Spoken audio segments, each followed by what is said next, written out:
এখন সাউথের মুভি শুধু উড়িয়ে উড়িয়ে ভিলেনদের মারা নিয়ে চলে না, পেছনে থাকে এক্কেবারে টপ লেভেলের কনসেপ্ট। আজ সেরকমই একটি মুভি আমি এক্সপ্লেন করব, যার টুইস্ট অ্যান্ড টার্নস শেষ পর্যন্ত তোমাদের ধরে রাখবে। মুভিটির নাম ভীমা। এর আগে আমি আরেকটি তেলেগু হরর মুভি তন্ত্র এক্সপ্লেন করেছি, যার লিঙ্ক এন্ড স্ক্রিন আর ডেসক্রিপশনে দিয়ে রাখবো, চাইলে চেক আউট করে দেখতে পারো। ভালো লাগলে লাইক, শেয়ার, সাবস্ক্রাইব করতে ভুলো না কিন্তু। তাহলে চলো ভিডিওটি শুরু করি। মুভি শুরুতে ভয়েস ওভার দিয়ে দেখানো হয় বিষ্ণু ষষ্ঠ অবতার পরশুরাম ত্রেতা যুগে পৃথিবীকে 21 বার প্রদক্ষিণ করে সমস্ত পাপীদের মেরে পৃথিবীকে কাশ্যপ প্রজাপতির হাতে অর্পণ করে। তা দেখে সর্বদেবতারা তাদের জন্য কিছু ভূমি দান করার কথা বলে। তা শুনে পরশুরাম শিব ঠাকুর দ্বারা প্রাপ্ত কুড়ুল দিয়ে সমুদ্রের মাঝখানে একটা কোপ মারে, যার ফলে সমুদ্র কিছুটা সরে যায়, আর ওই জমিতে সমুদ্রের খনিজ পদার্থের জন্য ভীষণ উর্বর একটা জঙ্গল তৈরি হয়। সেখানে অনেক দুর্লভ জড়িবুটিও পাওয়া যায়। এই জঙ্গলেই পরশুরাম সাধনা করে একটি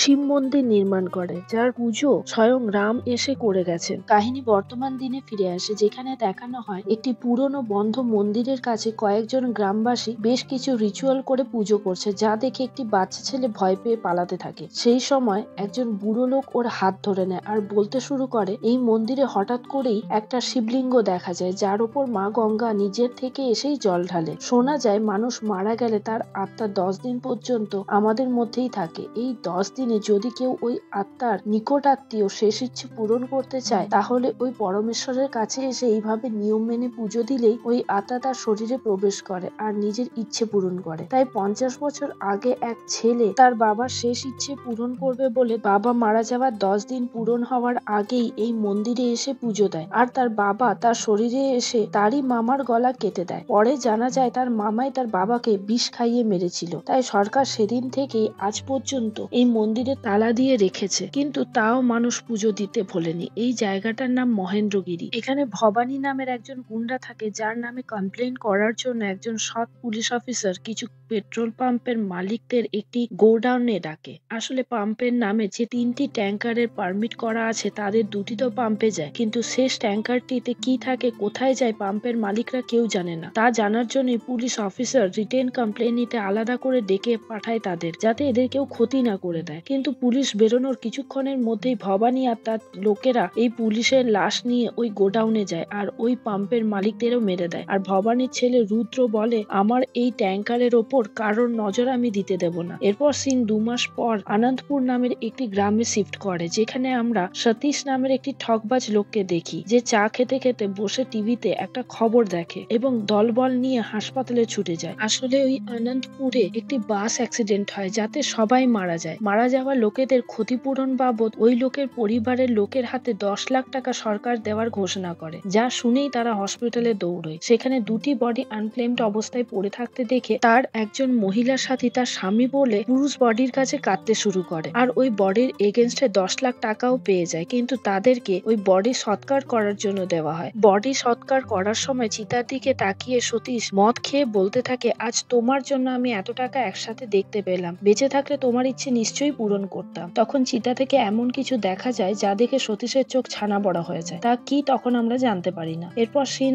আবার 2 মাস আগে শিফট করে। সেখানে আমরা ভীমা নামের একজন পুলিশ অফিসারকে দেখি, যে ভবানীর ঘরে ঢুকে ভবানীর সব পোষা গুন্ডাকে সাউথের স্টাইলে উড়িয়ে উড়িয়ে মারে, আর ভবানীকে বলে, আমি তোমার নামে অনেক শুনেছি বুড়ো, অনেক জায়গায় কাজ শেষ করে ট্রান্সফার নিয়ে নিয়ে আজ তোমার কাছে এসেছি। এখন 1 মাস আমি আর কোনো ট্রান্সফার চাই না, তাই এই 1 মাস পুরো গ্রাম আমি ঘুরবো। তার মধ্যে যদি তুমি নিজে থেকে সারেন্ডার করো ভালো, না করলে 1 মাস পর নিজের পরিণতির কথা চিন্তা করে রাখো। এইসব কথা ফোনে শুনে রুদ্র তার বাবাকে বলে, আমি এক্ষুনি আসছি। বাবা ভবানী বলে, তুমি এখন যে কাজে গেছো সেই কাজটা আগে শেষ করো, এখানে আসার দরকার নেই, এখনো আমাদের হাতে 1 মাস সময় আছে। এরপর এক জায়গায় কিছু লোককে তন্ত্রমন্ত্র করতে দেখি, কিন্তু কোনো মুখ দেখা যায় না। এই ব্যাপারে আমরা পরে জানবো। একদিন সকালে ভীমা ভরা বাজারে পুলিশ জিপের ওপর দাঁড়িয়ে অ্যানাউন্স করে, আজকে থেকে কারো টাকা হারালে পুলিশের কাছে কমপ্লেন করলে সেই টাকা সাথে সাথেই ফেরত পাবে। আসলে ওই গ্রামে পুলিশ এত ঘুষখোর ছিল যে কারোর কিছু হারালে রিপোর্ট করতে গেলে তাকে চুরির জিনিসের থেকে বেশি ঘুষ দিতে হতো, তাই কেউ পুলিশের কমপ্লেন করতে যেত না। এইসব শুনে শেষে একজন লোক থানায় এসে ভীমাকে জানায় তার পার্স চুরি হয়ে গেছে,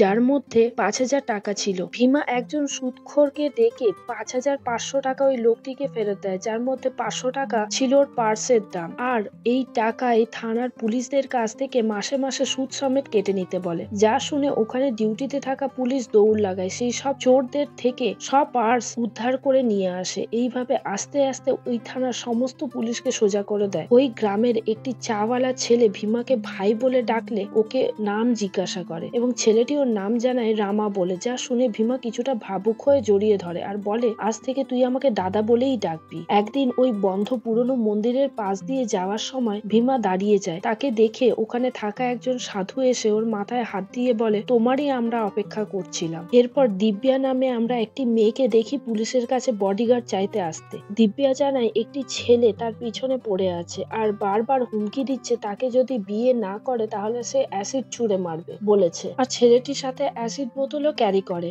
মেয়েটিকে দেখে মুগ্ধ হয়ে ভীমা নিজেই পার্সোনাল বডিগার্ড হয়ে যায় আর তাকে স্কুলে ছাড়তে গিয়ে জানতে পারে দিব্যা ম্যাডাম বটানিতে পিএইচডি করছে আর এই স্কুলে পার্ট টাইম জব করে। যা শুনে ভীমা ওর প্রেমে পড়ে যায়। একদিন দিব্যা থানায় ফোন করে জানায় ছেলেটি আবার তার কাছে এসেছে। যা শুনে পুরো পল্টন নিয়ে ভীমা পৌঁছে যায় তার কাছে। পুলিশকে আসতে দেখে ওই ছেলেটি পালায়। তাকে ধরে নেওয়ার পরও ভীমা দিব্যাকে এসে জানায় ছেলেটি পালিয়েছে। থানায় গিয়ে ছেলেটিকে আচ্ছা করে বেঁধে পেটায় আর বলে মেয়েটি না বললেও কেন তার পেছনে পড়ে আছে। ছেলেটি জানায় ভয় না দেখালে কিছুতেই মেয়েরা রাজি হয় না। ভীমা তখন ছেলেটির কাছে বোতলটি দেখে বলে এটাতে অ্যাসিড না সোডা রেখেছে, আর ওই ছেলেটির মোবাইল থেকে দিব্যাকে মেসেজ পাঠায় আর বলে আজ রাতে আমি তোমার হোস্টেলে আসছি অ্যাসিড নিয়ে। মেসেজ দেখেই দিব্যা থানায় ফোন করে আর জানায়। ভীমা সঙ্গে সঙ্গে ওখানে পৌঁছে যায় আর ওদের লাভ স্টোরি শুরু হয়ে যায়। অন্যদিকে আমরা জানতে পারি দিব্যা একটি আয়ুর্বেদিক সেন্টারে কাজ করে যেখানে গাছপালা নিয়ে ওষুধ তৈরি করা হয়। সেখানে রবীন্দ্র, যাকে দিব্যা নিজের বাবার মতোই শ্রদ্ধা করে, ওই সেন্টারের ওনার। সে রাতের বেলা কারোর সাথে দেখা করে না, এমনকি তার কাছে এমন এমন চিকিৎসারও ওষুধ আছে যা বাইরের কোনো ডাক্তারও সারাতে পারে না। রবীন্দ্রর কাছে তার একজন শিষ্য আসে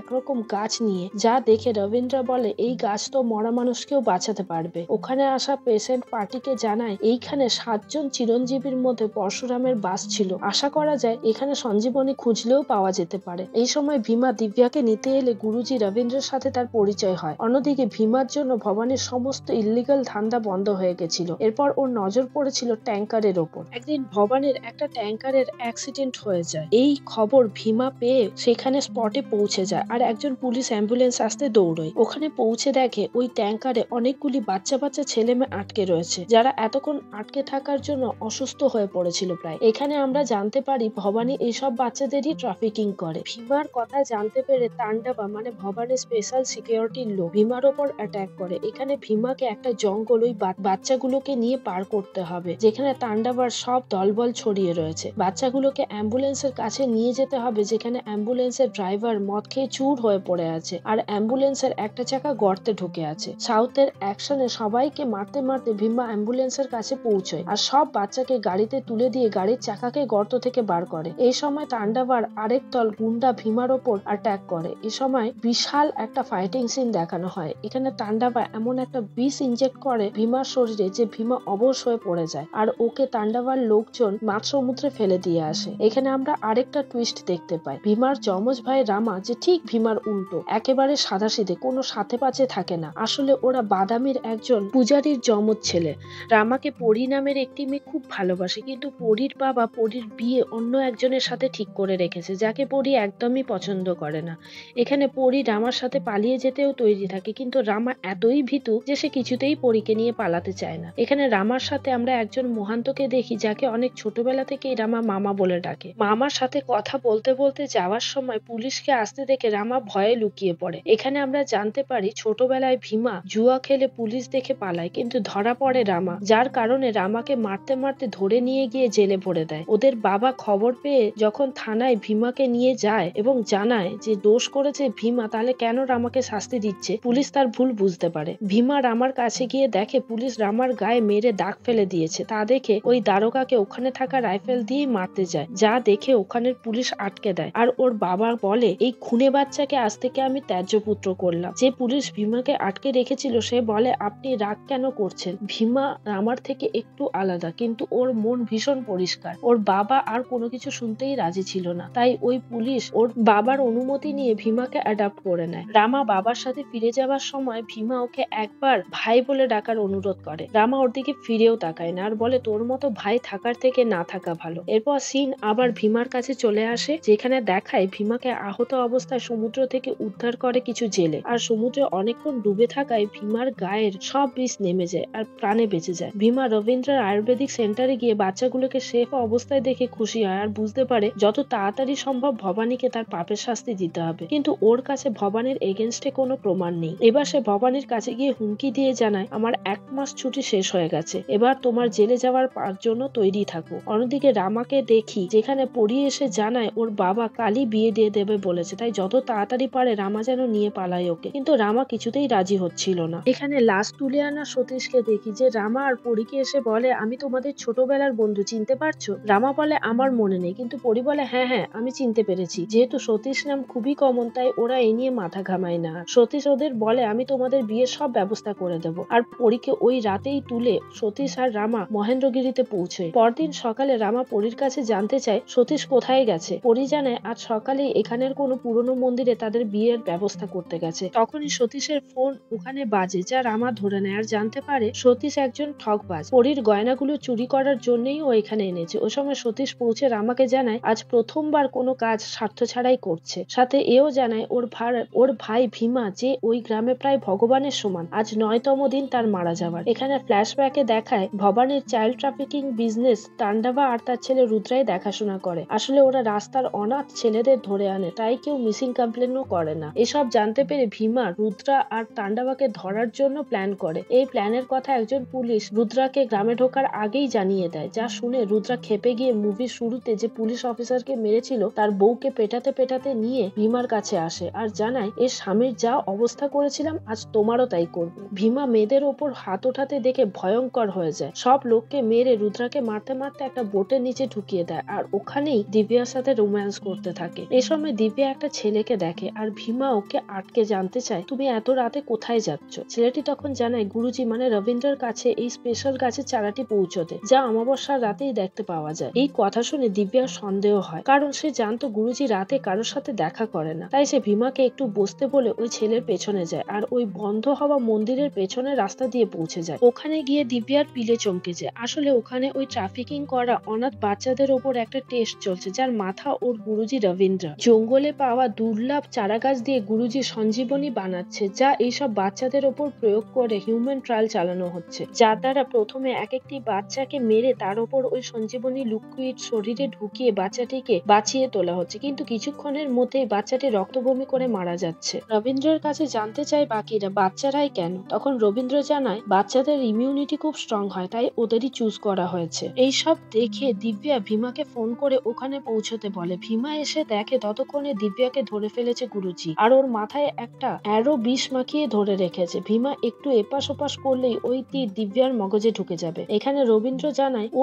এই পরীক্ষা সফল হলে খুব তাড়াতাড়ি সবার কাছে ভগবান হয়ে যাবে। যেহেতু এখানে জীবন নিয়ে এক্সপেরিমেন্ট হচ্ছে তাই কোটি কোটি টাকার ব্যবসা হবে, সেই জন্যই ভবানী তার ছেলে রুদ্রা তান্ডাবা এর মধ্যে জড়িয়ে আছে, চাইল্ড ট্রাফিকিং করছে। এইসব দেখে ভীমা বলে, আমি সবাইকে ছেড়ে দেব যাতে এই বাচ্চাগুলোকে আর দিব্যাকে ছেড়ে দেওয়া হয়। তখন গুরুজি বলে, যদি তুমি তোমার জীবন দিতে প্রস্তুত থাকো তাহলেই এদের ছাড়া হবে। ভীমা বলে, এদের জন্য আমি জীবন দিতেই প্রস্তুত, কিন্তু যদি আমার মারা যাওয়ার পরেও এদের গায়ে একটা আঁচড়ও লাগে তাহলে মৃত্যুকে হারিয়ে আমি আবার ফিরে আসবো। কথা শেষ হওয়ার আগেই রুদ্রা ভীমাকে মারতে শুরু করে, কিন্তু রবীন্দ্র তার কথা রাখেনি। ভীমা মারা যাওয়ার আগেই দিব্যাকে অ্যারো মাথায় ঢুকিয়ে মেরে ফেলা হয় আর বাচ্চাগুলোকেও ছাড়ে না, তাদের উপর এক্সপেরিমেন্ট চলতে থাকে। এরপর ভবানীর লোকজন দিব্যা আর ভীমার বডি আনন্দপুরের কাছে একটা অ্যাক্সিডেন্ট হওয়া বাসের মধ্যে ফেলে দেয়, যাতে সবাই ভাবে অ্যাক্সিডেন্টে মারা গেছে আর কোনো কেসও হয় না। এই দুটো বডিকেই সতীশ আনআইডেন্টিফাইড অবস্থায় পেয়েছিল, যার মধ্যে ভীমার বডি তুলে এনে অন্তিম সৎকার করে। সেদিন চিতা থেকে ভীমার আত্মা এসে সতীশের কাছে হেল্প চেয়েছিল, যাতে তার ভাইকে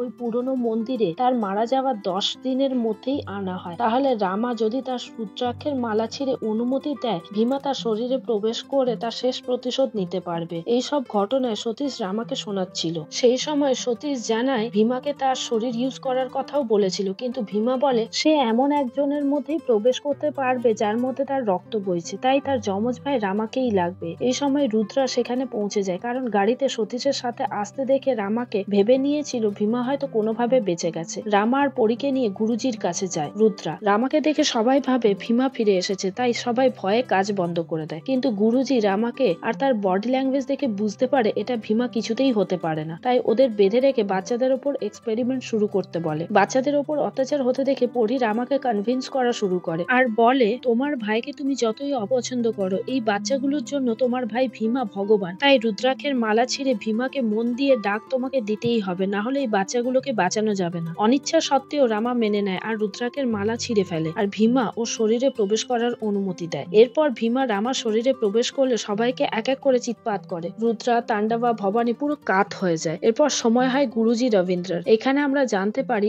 আগে যে তন্ত্র সাধনার করার ক্লিটা আমরা দেখেছিলাম সেটা আর কেউ না, রবীন্দ্রই করতো। আসলে রবীন্দ্র জানতো ও যা করছে তার জন্য অনেক প্রেতাত্মা ওর প্রাণের পেছনে পড়ে আছে, তাই তন্ত্রমন্ত্রের দ্বারা নিজের চারধারে এমন একটা বলয় তৈরি করে রেখেছে যেখানে কোনো আত্মা প্রবেশ করতে পারবে না। এই জন্যই যখন ভীমা রামার শরীর থেকে রবীন্দ্রকে মারতে যায় তখন ভীমা সেই বলয়ে প্রবেশ করতে পারে না, বরং রামা ভেতরে রয়ে যায়। এ সময় স্বয়ং পরশুরাম ভগবান রামার শরীরে প্রবেশ করে আসে, ভবানীর হাত কাটে আর রবীন্দ্রের কাছে এসে তার হাত কেটে বলে, সঞ্জীবনী বানানোর ক্ষমতা তোমাদের মতো মতলবীদের কখনোই হবে না, আর দিব্যাকে যেভাবে অ্যারো দিয়ে মেরেছিল সেভাবেই মারে। এরপর আমরা দেখি রামা বেঁচে থাকা অবস্থায় ভীমাকে স্বীকার না করলেও মৃত্যুর পর তাকে স্বীকার করে তার সমস্ত কাজ সম্পন্ন করে। 2 বছর পরে দেখি রামার সংসারে তার ছেলের জন্ম হয়, যার নাম রাখে ভীমা। এখানেই মুভিটি শেষ হয়। ভালো লাগলে লাইক, শেয়ার, সাবস্ক্রাইব করে বেল আইকনটি টিপে আমার পাশে থেকে। Thanks for watching.